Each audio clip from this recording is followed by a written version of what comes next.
Good morning. আজকে তো সকাল সকাল ব্রেকফাস্ট দিয়ে দিনটা স্টার্ট করলাম। একটুখানি ম্যাগি আর একটুখানি চা খেয়ে নিয়েছিলাম। তারপর চলে গিয়েছিলাম অলিভিয়াকে পড়াতে। তারপর আজকে আমরা গিয়েছিলাম একটা জরুরি কাজে।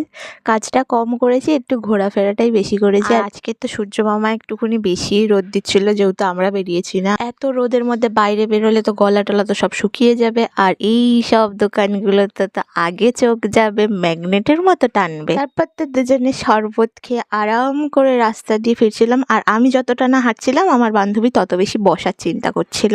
তারপর ফাইনালি অটো করে আমরা বাড়ি চলে আসি। বাড়ি চলে আসার পথে একটুখানি স্পাইক নিয়ে আমি আবার অটোয় করে চলে যাচ্ছি মামার বাড়ি। হ্যাঁ, দিদার বাড়ি গিয়ে স্নান করে লাঞ্চ নিয়ে বসে পড়েছি। আর লাঞ্চটা ছিল আজকে ভীষণই সিম্পল। খাওয়া দাওয়া করে কিছু ভিডিও করছিলাম আর ফটো তুলছিলাম।